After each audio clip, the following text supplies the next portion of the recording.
ओम शांति।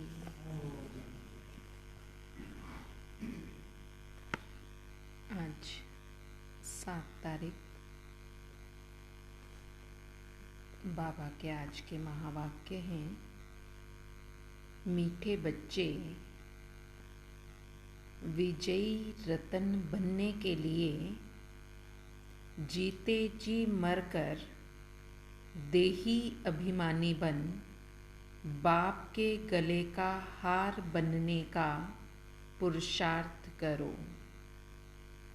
क्या करना है?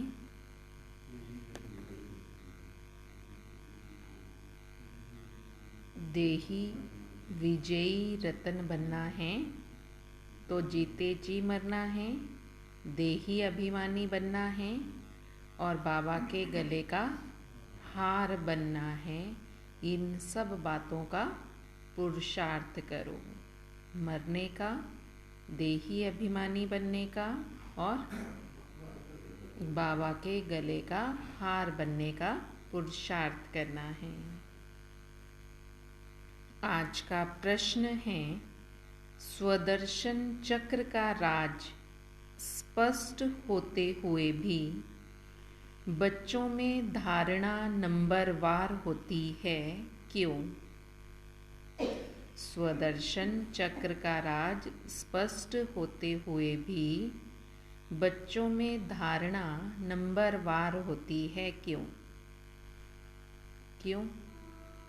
स्वदर्शन चक्र का ज्ञान स्पष्ट है, सारा ज्ञान है, पता है हम क्या करेंगे और हमें क्या मिलेगा, जितना करेंगे उस अनुसार मिलेगा। तो भी बाबा कहते बच्चे धारणा नंबरवार करते हैं, क्यों? देह अभिमान आ जाता है और वही बाबा पूछ रहे हैं, क्यों?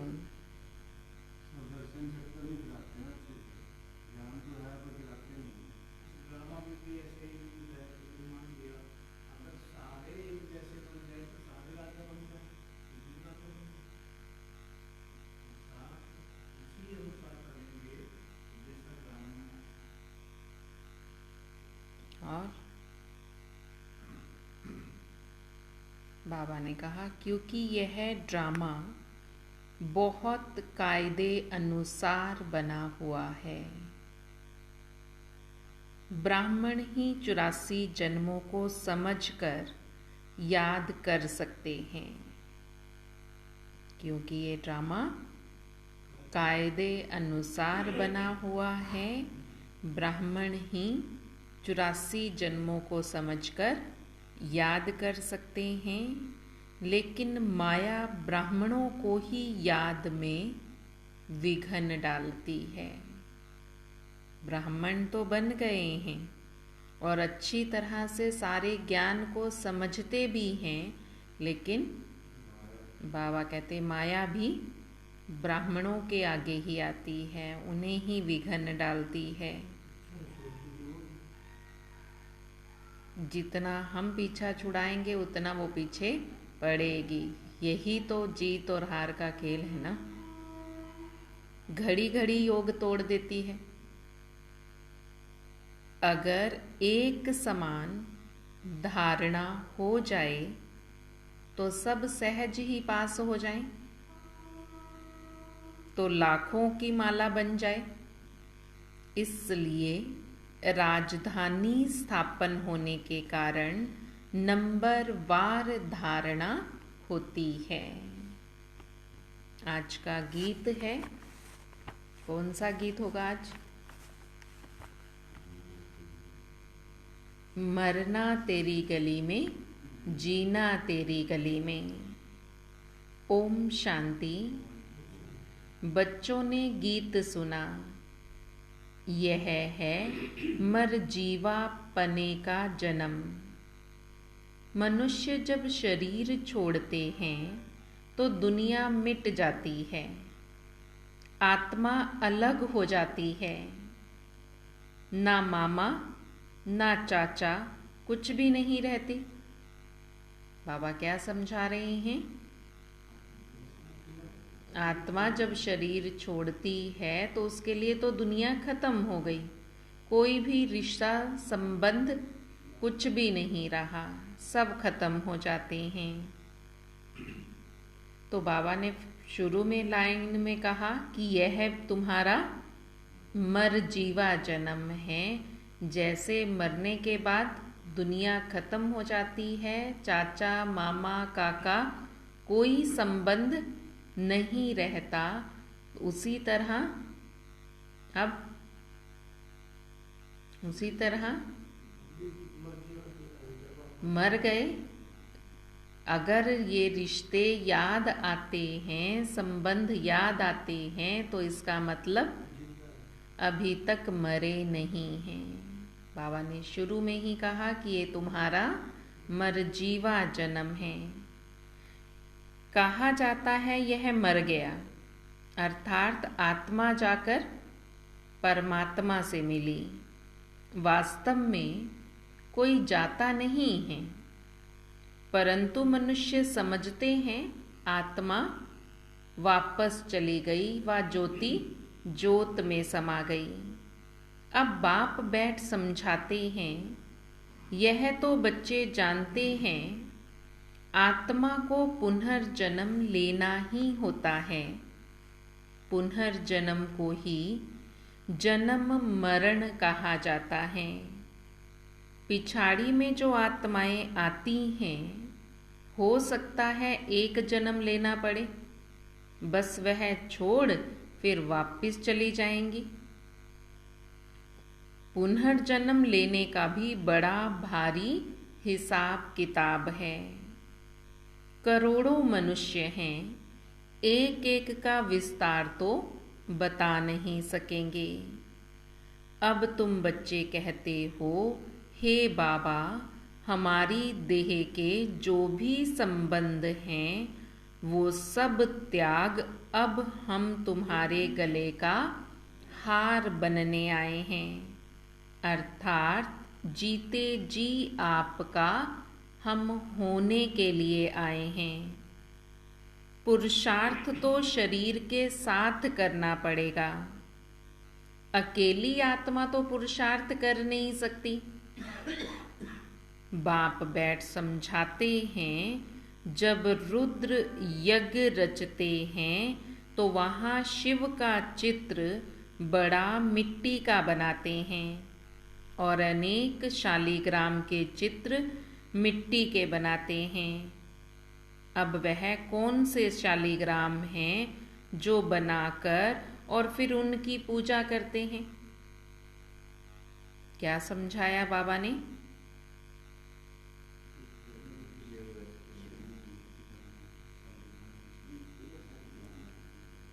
तो वो कौन हैं?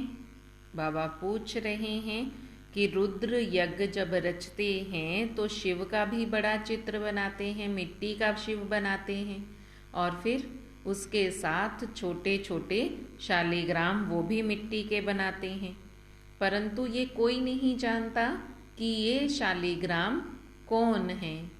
कौन है ये शालिग्राम? जो इस समय बाप का मददगार बनते हैं। बाबा की सेवा में जो मददगार बनते हैं, तो बाबा कहते हैं उनकी पूजा फिर मेरे साथ होती है। शिव को तो समझेंगे कि ये परम पिता परमात्मा हैं, शिव को मुख्य रखते हैं। आत्माएं तो ढेर हैं, तो वे भी शालिग्राम बहुत बनाते हैं। 10,000 अथवा 1,00,000 तक भी शालिग्राम बनाते हैं। रोज बनाया, तोड़ा, फिर बनाया। कितनी मेहनत करते हैं। रोज बाबा कहते रोज बनाते हैं, फिर तोड़ देते हैं, फिर बनाते हैं। अभी वह ना पुजारी ना यज्ञ रचाने वाले जानते हैं कि ये सब इतने ढेर जो शालिग्राम बनाए हैं ये कौन हैं। क्या इतनी सब आत्माएं पूजनीय लायक हैं? बाबा पूछ रहे हैं, क्या इतनी सब आत्माएं पूजनीय लायक हैं? नहीं, अच्छा समझो भारतवासियों के 33 करोड़ शालिग्राम बनाए, वह भी हो नहीं सकता, क्योंकि सभी तो बाबा को मदद नहीं देते ना। 33 करोड़ तो प्रजा सहित हैं, जो ज्ञान सुनकर, एक दिन का भी बाबा ने कहा ज्ञान सुना, तो भी स्वर्ग के अंत में 33 करोड़ में आ जाएंगे। लेकिन पूजा उन्हीं की होगी जो बाबा का मददगार बनते हैं। तो बाबा पूछ रहे हैं, इतने सारे शालिग्राम बनाते हैं तो क्या वो सारे पूजनीय लायक हैं? वो सब पूजनीय लायक तो नहीं है ना। चलो 33 करोड़ देवी देवताएं भी कह दें तो बाबा फिर पूछ रहे हैं, क्या वो 33 करोड़ सब शालिग्राम बनने के लायक पूजनीय लायक हैं? क्योंकि सभी तो बाबा को मदद देते नहीं। ये बड़ी गहरी बातें हैं समझने की। 4-5 लाख रुपया खर्च करते हैं रुद्र यज्ञ रचने में। अच्छा, अब शिव तो परमपिता परमात्मा ठीक है, बाकी शालिग्राम इतने सब कौन से बच्चे हैं? शिव बाबा का शिवलिंग बनाया वो तो ठीक है, अब जो इतने 4-5 लाख बाबा कहते शालिग्राम बनाए तो वो कौन से बच्चे हैं जो पूजे जाते हैं? इस समय तुम बच्चे ही बाबा को जानते हो और मददगार बनते हो। जो बाबा के मददगार बनते हैं वही पूजनीय बनते हैं। प्रजा भी तो मदद करती है ना। शिव बाबा को जो याद करते हैं वह स्वर्ग में आ जाएंगे। भल ज्ञान किसको ना भी दें तो भी स्वर्ग में तो आ जाएंगे। वह तो कितने ढेर होंगे, परंतु मुख्य 108 है। मम्मा भी देखो कितना जबरदस्त रतन है, कितनी पूजी जाती है। अब तुम बच्चों को देही अभिमानी जरूर बनना है। जन्म जन्मांतर तुम देह अभिमानी रहे हो। कोई भी मनुष्य ऐसे नहीं कहेगा कि मैं आत्मा परमपिता परमात्मा की संतान हूँ। तो संतान हैं तो उनकी बायोग्राफी भी तो मालूम होनी चाहिए ना। बाबा कहते कि वैसे तो कोई दुनिया में ये कह ही नहीं सकता कि मैं आत्मा हूँ, परमपिता परमात्मा की संतान हूँ। अगर संतान हैं तो अपने पिता की बायोग्राफी जीवन कहानी को क्यों नहीं जानते? पारलौकिक बाप की बायोग्राफी बड़ी ज़बरदस्त है। तो बच्चे कहते, अब जीते जी मरकर बाबा हम आपके गले का हार बनेंगे। आत्माओं की भी बड़ी बड़ी माला है, वैसे ही फिर मनुष्य सृष्टि की भी बड़े ते बड़ी माला है। प्रजापिता ब्रह्मा है मुख्य, इनको आदम आदि देव महावीर भी कहते हैं। अब ये बड़ी गहरी बातें हैं। तुम समझते हो हम सब आत्माएं एक निराकार बाप की संतान हैं, और ये मनुष्य सृष्टि का सारा सीजरा है। जैसे सरनेम होता है ना अग्रवाल, फिर उनके बच्चे पोतरे सब अग्रवाल ही तो कहलाएंगे ना। सीजरा फिर बनता जाता है, से परिवार फिर आगे बढ़ता जाता है, एक से फिर बढ़ते बढ़ते बड़ा झाड़ हो जाता है। जो भी आत्माएं हैं वह शिव बाबा के गले का हार हैं। वह तो अविनाशी हैं। प्रजापिता ब्रह्मा भी है। नई दुनिया कैसे रची जाती है ये भी अब तुम बच्चे ही जानते हो। कैसे फिर प्रलय होगी? दुनिया तो कायम है, सिर्फ नई से पुरानी, पुरानी से नई होती है। ऐसे नहीं कि नई दुनिया माना दुनिया ही बदल जाएगी। दुनिया तो यही है, यही रहेगी, परंतु बस नई से पुरानी, पुरानी से नई हो जाती है। जैसे जगह तो यही है, लेकिन इस जगह पर ये मकान बना, फिर पुराना होगा तोड़कर फिर नया बना देंगे, फिर पुराना होगा फिर नया बन जाएगा। तो इसी तरह बाबा समझा रहे हैं, दुनिया तो कायम है, लेकिन सिर्फ क्या होता है, जब पुरानी हो जाती है, तब बाबा आकर इस पुरानी दुनिया को नया बनाते हैं। अब तुम समझते हो। क्या समझते हो?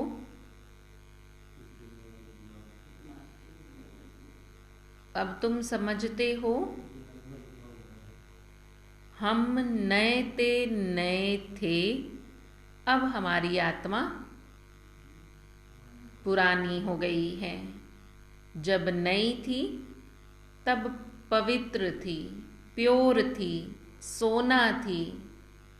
फिर जब पुरानी हो जाती है तो पतित, इम्प्योर हो जाती है। प्योर आत्मा को फिर शरीर अर्थात जेवर भी तो प्योर मिलेगा ना। आत्माओं को जेवर शरीर भी सोने का अर्थात काया कल्पतरु होती है। यहाँ तो मनुष्यों की एवरेज आयु, यहाँ तो मनुष्यों की एवरेज आयु कितनी हो गई? यहाँ तो मनुष्यों की एवरेज आयु कितनी होगी? 30, 40, 45 वर्ष है। कलयुग के हिसाब से 42 जन्मों के हिसाब से एवरेज निकालें तो 40-42 वर्ष ही बनती है। कोई कोई की करके 100 वर्ष होती है। यहाँ तो तुम्हारी एवरेज आयु 150 वर्ष, 125 वर्ष से कम होती नहीं। तुम्हारी आयु कल्प वृक्ष समान बाप आकर बनाते हैं। जैसे वृक्ष की आयु ज़्यादा है तो बाबा कहते ऐसे ही मैं तुम्हारी आयु को भी कल्प वृक्ष समान बना देता हूँ। अभी तो कितनी अकाले मृत्यु होती रहती हैं, वहाँ फिर कभी अकाले मृत्यु नहीं होगी। तुम आत्माएं शिव बाबा के बच्चे हो। ब्रह्मा द्वारा ब्राह्मण पैदा होंगे, उनसे फिर प्रजा रची जाती है। पहले पहले तुम ब्राह्मण बनते हो, ब्रह्मा मुख वंशावली। शिव बाबा तो एक है, फिर माता कहाँ है? शिव बाबा एक है, माता पिता कहते हैं, तो माता कौन है, कहाँ है? ये ब्रह्मा है। ये बड़ी गहरी बातें हैं, कोई नया तो इन बातों को समझ ना सके। बाबा कहते मैं इनके द्वारा आकर तुम बच्चों को एडॉप्ट करता हूँ, तब तुम्हारे लिए पुरानी दुनिया से नई दुनिया बनाता हूँ। तुम पुरानी दुनिया से जीते जी मरते हो। वह जो एडॉप्ट करते हैं वह धन देने के लिए करते हैं। बाप एडॉप्ट करते हैं स्वर्ग का वर्षा देने के लिए। बाबा कहते दुनिया वाले किसके पास बच्चा नहीं होगा तो एडॉप्ट करते हैं कि हमारे बाद हमारी प्रॉपर्टी का कौन मालिक बनेगा, वो धन देने के लिए एडॉप्ट करते हैं। और यहाँ बाबा ने हमें एडॉप्ट किया है स्वर्ग, नई दुनिया का मालिक बनाने के लिए, वर्षा देने के लिए, साथ में लेकर जाएंगे। इसलिए इस पुरानी दुनिया से जीते जी मरना है। गृहस्थ व्यवहार में रहते पवित्र बन बाप का बनना है। हम वहाँ के रहने वाले हैं। फिर सतयुग में सुख का पाठ बजाएंगे। ये सब बातें बाप समझाते हैं।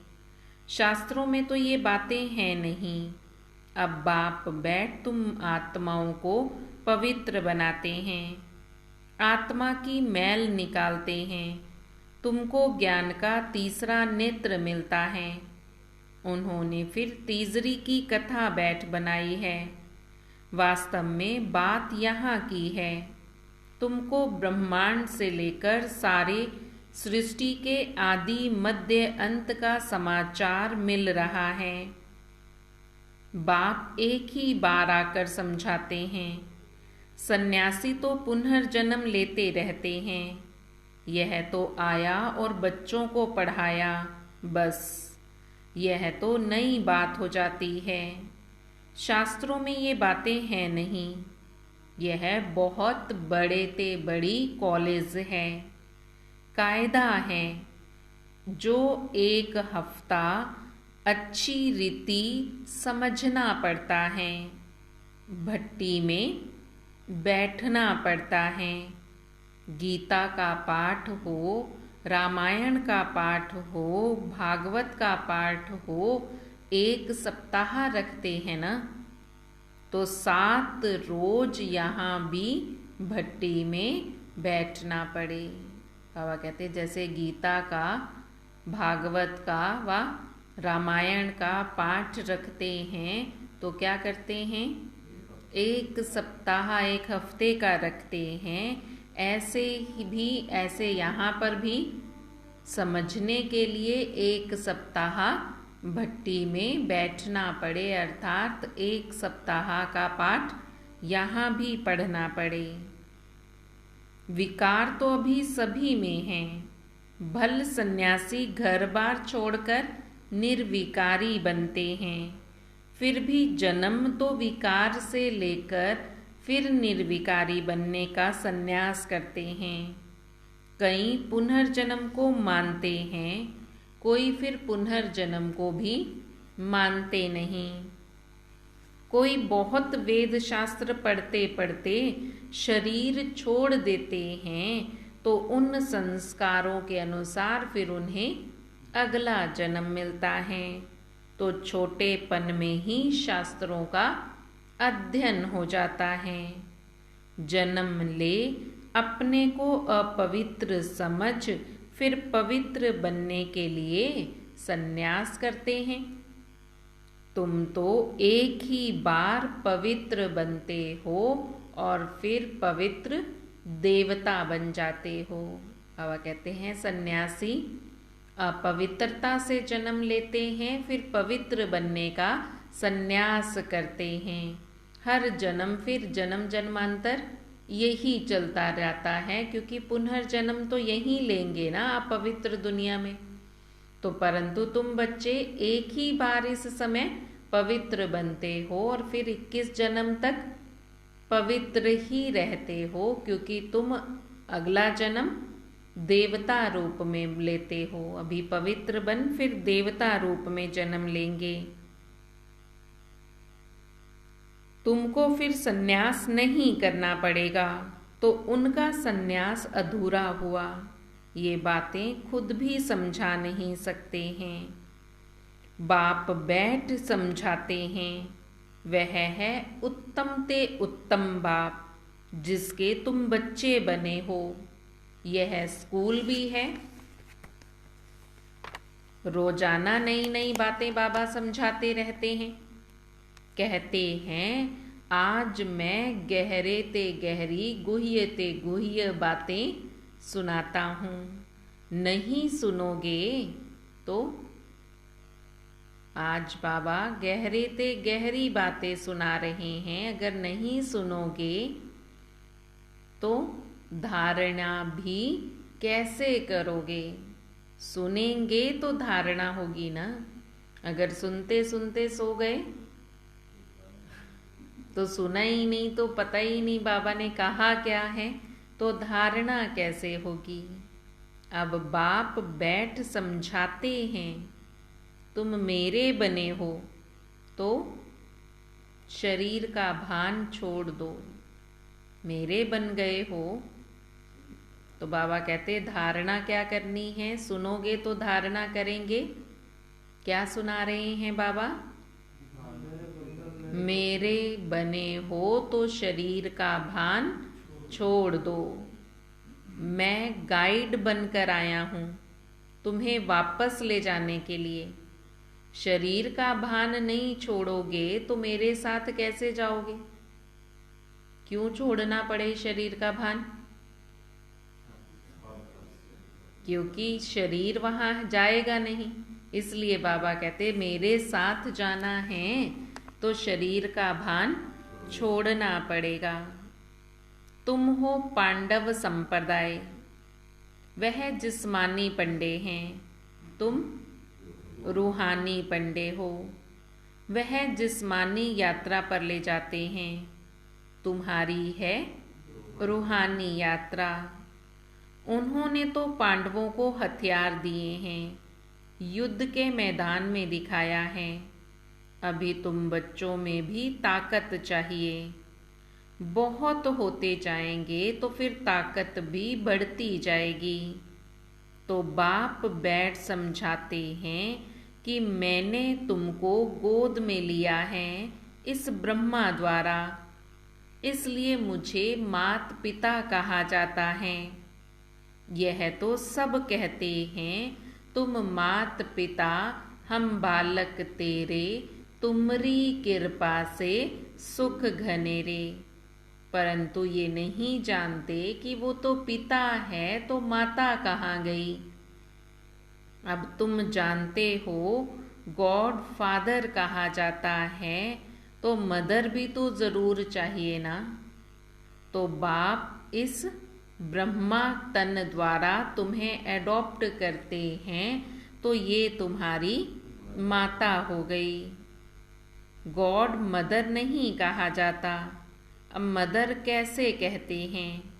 मनुष्य फिर जगदम्बा को मदर समझ लेते हैं, परंतु नहीं, उनके भी माता पिता हैं।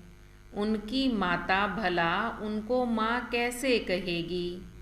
ये भी बड़ी गहरी बातें हैं। गायन तो है, परंतु सिद्ध करके कौन समझाए? तुम जानते हो यह मात पिता हैं। पहले ये ब्रह्मा माता है, फिर इनके तन द्वारा बाप आकर एडॉप्ट करते हैं। तुमको इस ब्रह्मा माता के पास पहले आना पड़े, फिर इसमें प्रवेश बाप को पहचान सकेंगे। पहले तो ब्रह्मा के पास ही जाना पड़ेगा ना, तो माँ से ही फिर बाप को पहचान सकेंगे। बाबा कहते मैं इनमें प्रवेश करके ही तुमको एडॉप्ट करता हूँ, इसलिए मैं मात पिता ठहरा। बाबा ने कहा आज मैं गहरी बातें सुना रहा हूँ, तो बाबा ने आज ये क्लियर किया है। बताया पहले भी कई बार है, लेकिन आज बाबा और अच्छी तरह से स्पष्ट कर रहे हैं कि गॉड फादर कहते हैं तो गॉड फादर माना परम पिता परमात्मा, लेकिन मदर कौन है? तो ब्रह्मा के तन द्वारा मैं आकर तुम बच्चों को एडॉप्ट करता हूँ। पहले ब्रह्मा माँ के पास आना है, फिर उनके द्वारा तुम मुझे पहचानते हो। मैं उसके तन के द्वारा तुम्हें एडॉप्ट करता हूँ। ये बातें शास्त्रों में नहीं हैं, ये सब बातें बाप बैठ समझाते हैं कि कैसे तुम मुख वंशावली बनते हो। मैं ब्रह्मा के मुख से तुम बच्चों को रचता हूँ। कोई राजा है, कोई मुख कहेंगे मुख से तुमको कहता हूँ तुम मेरे हो, तो उसका बच्चा हुआ ना, फिर राजकुमार हुआ ना। कोई राजा होगा तो राजा कहेगा तुम मेरे हो, तो उसके बच्चे बन गए तो राजकुमार बन जाएंगे ना। ऐसे ही तुम भी ब्रह्मा के पास आए हो ये ब्रह्मा भी कहता तुम मेरे बच्चे हो, तो ब्रह्मा कुमार कुमारियां हुए ना। जैसे राजा कोई अपने किसी को कहे कि तुम मेरे हो, वो बच्चा बन गया तो फिर राजकुमार कहलाएगा। ऐसे ही बाबा भी समझा रहे हैं, तुम ब्रह्मा बाप के पास आए हो। ब्रह्मा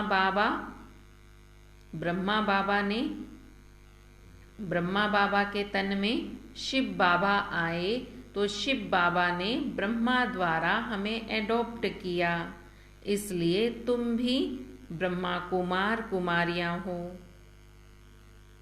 यह बड़ी वंडरफुल बात है। तुम जानते हो हम शिव बाबा के बने हैं, तो इसलिए ये देह का अभिमान छोड़ देना चाहिए। अपने को आत्मा अशरीरी समझना मेहनत का काम है। इसको ही कहा जाता है राजयोग और ज्ञान। दोनों अक्षर आते हैं। मनुष्य जब मरते हैं तो उनको कहते हैं राम राम कहो, या गुरु लोग अपना नाम देते हैं। गुरु मर जाता है तो उनके बच्चों को फिर गुरु बना देते हैं। यहाँ तो बाप जाएंगे तो सभी को उनके साथ ही जाना है। बाबा समझाते हैं ये मृत्यु लोक में तुम्हारा अंतिम जन्म है। बाबा हमें अमर लोक में ले जा रहे हैं। वाया मुक्ति धाम जाना है।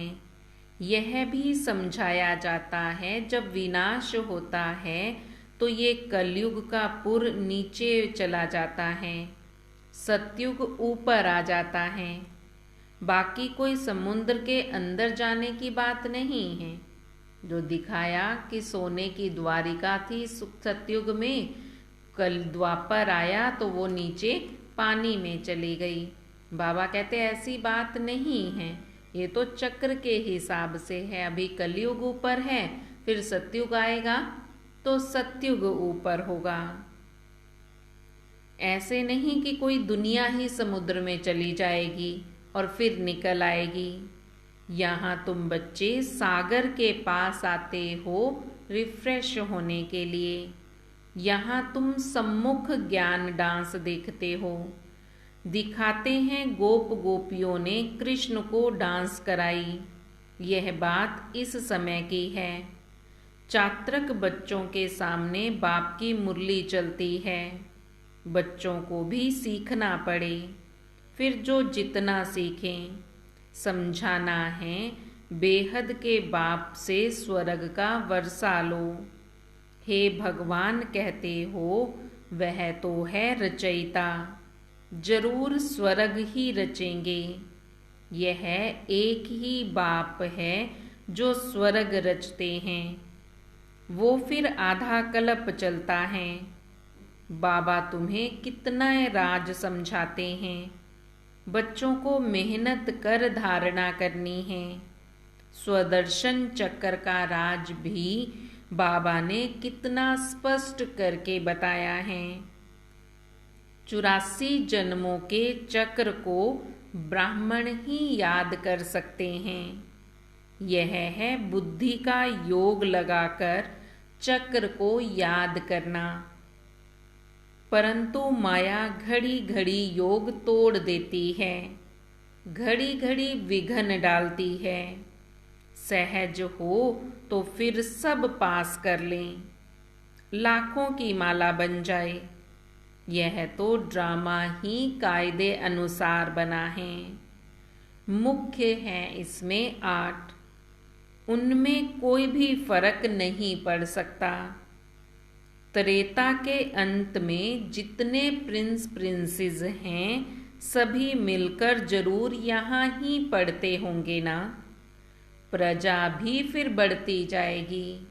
जो भी सतयुग में आने वाले हैं, जो भी देवी देवता बनने वाले हैं, प्रिंस प्रिंसेस हैं, तो बाबा कहते उन्हें जरूर यहाँ ही आकर पढ़ना है। प्रजा भी पढ़ती होगी। यहाँ ही किंगडम स्थापन होती है। बाप ही किंगडम स्थापन करते हैं और कोई यह किंगडम स्थापन करने वाले नहीं हैं। यही बड़ा वंडरफुल राज है।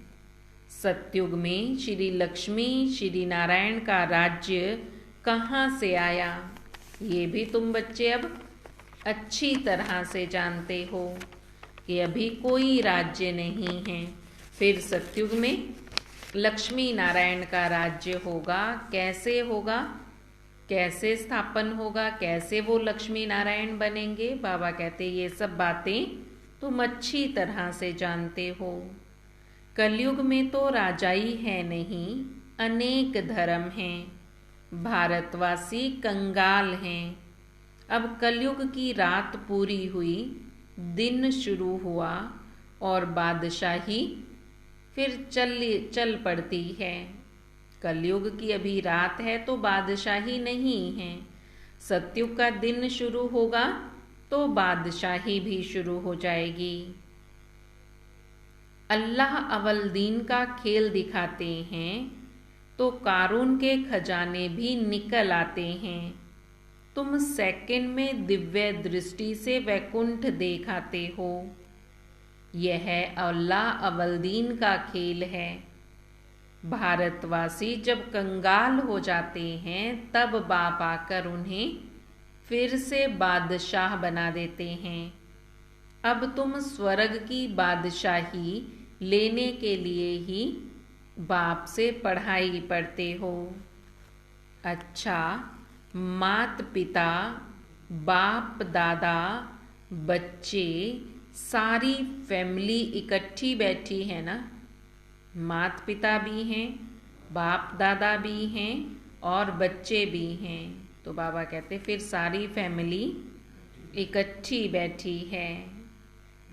मीठे मीठे सिक्की लदे बच्चों प्रति मात पिता बाप दादा का याद प्यार और गुड मॉर्निंग। रूहानी बाप की रूहानी बच्चों को नमस्ते।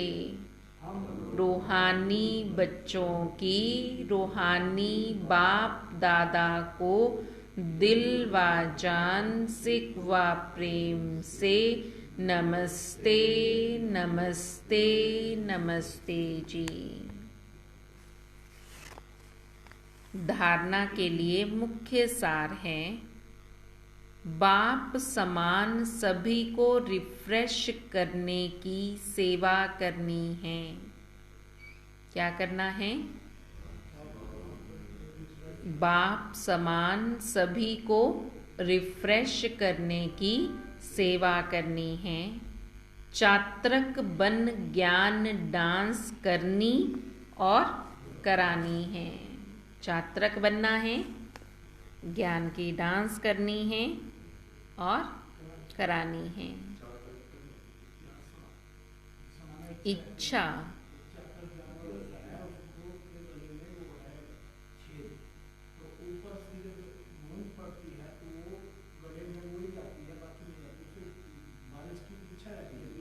पाने की, चात्रक माना पाने की इच्छा, और मिल जाए और मिल जाए और मिल जाए, जितना मिले उतना कम।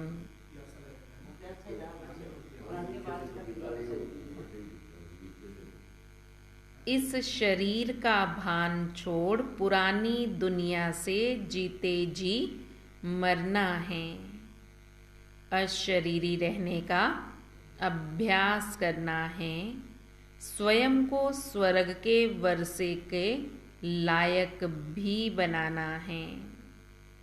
आज का वरदान है, होली के अर्थ स्वरूप में स्थित होकर। होली का अर्थ क्या है? होली माना पवित्रता। होली हो गई, बीती सो बीती। होली मैं बाबा की हो गई। तो बाबा कहते होली के अर्थ स्वरूप में स्थित होकर सच्ची होली मनाने वाले हाईएस्ट होलीएस्ट भव। हाईएस्ट और होलीएस्ट बनना है तो होली का सही अर्थ समझकर तब सच्ची होली जब मनाएंगे तो अब बाबा कहते क्या होंगे, हाईएस्ट भी होंगे और होलीएस्ट भी बन जाएंगे। होली अर्थात जो कुछ हुआ वो हो गया, हो लिया। जो सीन हुई होली अर्थात बीत गई। बीती को बीती करने के लिए सदा ड्रामा की ढाल को यूज करो। होली का रंग पक्का तभी लगता है, कब? होली पर फिर रंग भी लगाते हैं तो बाबा कहते हैं रंग पक्का तभी लगता है जब हर वक्त याद रहता है कि होली जो बीत गया सो बात गई।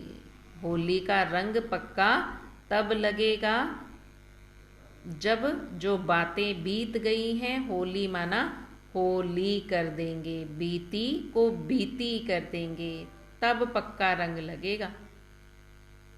कौन सा रंग? बाबा के संग का रंग, प्यार का रंग और खुशी का रंग, पवित्रता का रंग पक्का तब लगेगा, बाबा कहते जब बीती बातों को भूलेंगे।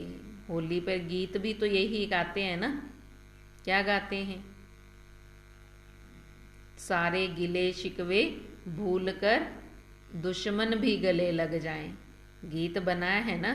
तो बाबा भी यही समझा रहे हैं, होली माना ही बीत गई सो बात गई।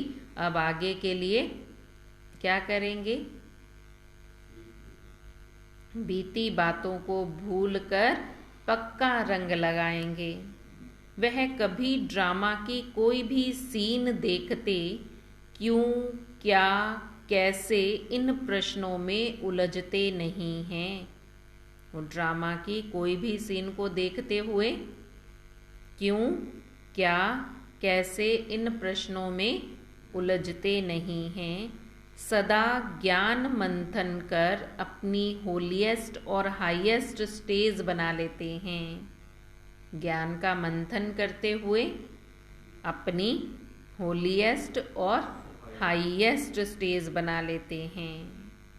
स्लोगन है, सबसे बड़े धनवान वह हैं जिनके पास पवित्रता का सर्वश्रेष्ठ खजाना है। सबसे बड़ा धनवान वह है कौन? जिसके पास पवित्रता का सर्वश्रेष्ठ खजाना है। पवित्रता का सर्वश्रेष्ठ खजाना अपने पास रखेंगे तो सबसे बड़े धनवान बन जाएंगे। ओम शांति।